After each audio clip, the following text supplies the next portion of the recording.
Bonjour, bienvenue sur Côté Blog, le blog d'Archambault. Aujourd'hui, encore le Salon du Livre avec Alexandre Jardin qui nous présente Fanfan Acte 2, 15 ans après. Donc on va voir ce qu'il a à nous dire là-dessus. Bonjour Alexandre, donc aujourd'hui tu nous présentes 15 ans après. Est-ce qu'on peut l'appeler Fanfan Acte 2 comme tout le monde l'appelle? Acte 2, oui. Acte 2. Oui. Et déjà, première question, où est-ce qu'on a laissé Fanfan et Alexandre à la fin du premier acte? À la fin du premier acte, ils commettaient l'acte qui leur semblait irréparable, ils s'embrassaient. C'est-à-dire qu'ils entraient dans ce qui était pour lui le début de l'usure. Leur couple a explosé, enfin, forcément, parce que si on démarre en pensant ce genre de choses... Ça n'aide pas au quotidien. Oui, voilà. Et ils se retrouvent 15 ans après. Et ils ont totalement changé. Moi j'en connais là, des gens qui nous jurent que par Alexandre Jardin, on doit être toujours passionné au jour le jour et jamais arriver à l'acte irréparable de la routine. Puis là tu nous arrives avec un deuxième roman. Mais parce que je trouve que...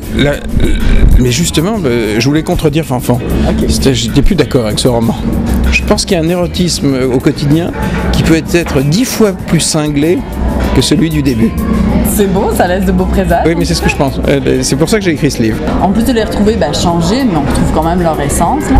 On découvre un troisième personnage, mais vraiment pervers, que j'ai adoré, Faustine. Alors, tu peux nous décrire Faustine? Alors, il faut que les gens sachent que tu es extrêmement dangereuse et que pour les hommes qui fantasmeraient sur elle, il ne faut pas s'approcher de cette femme parce que c'est un peu... Je l'ai trouvé intéressant comme personnage. Elle est en train d'avouer qu'elle aime le personnage le plus vicieux du livre. Parce que Faustine, mais cela dit, Faustine n'est pas quelqu'un qu'on déteste, c'est quelqu'un qu'on aime détester. Exactement, c'est peut-être pour ça que c'est un personnage intéressant. Parce qu'elle est montée à l'envers, c'est-à-dire qu'elle jouit autrement. Ouais. Puisqu'elle ne peut coucher avec un homme que si elle le hait. Oui. Elle n'épouse son mari que parce qu'elle le méprise. Elle est totalement construite à l'envers.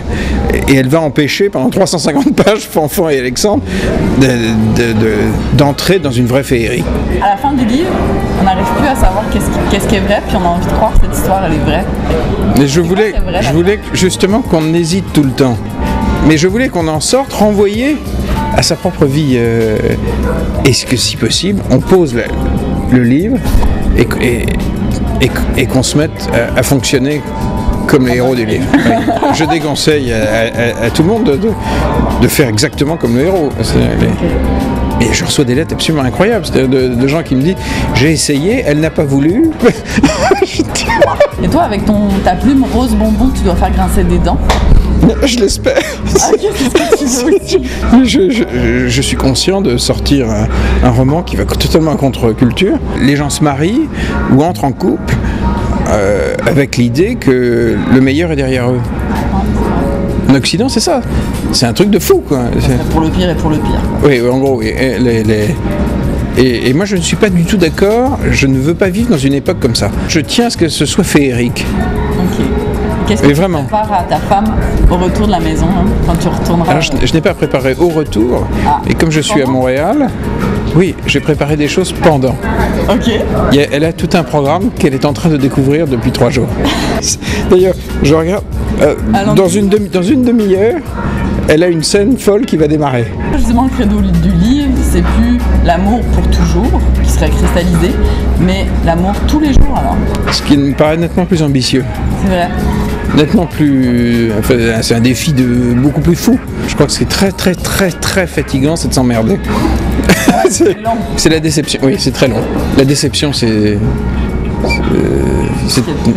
très fatigant. Et tu aurais un dernier mot pour nos blogueurs qui vivent un peu cette féerie au quotidien, mais à leur manière?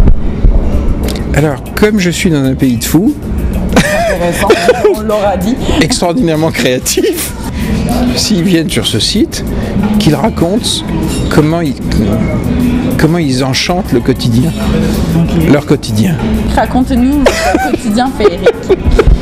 Merci beaucoup Alexandre pour cette petite parenthèse féerique. Puis je vous dis, lisez 15 ans après, c'est rafraîchissant justement, qu'il fasse chaud ou froid d'ailleurs. Merci. Merci.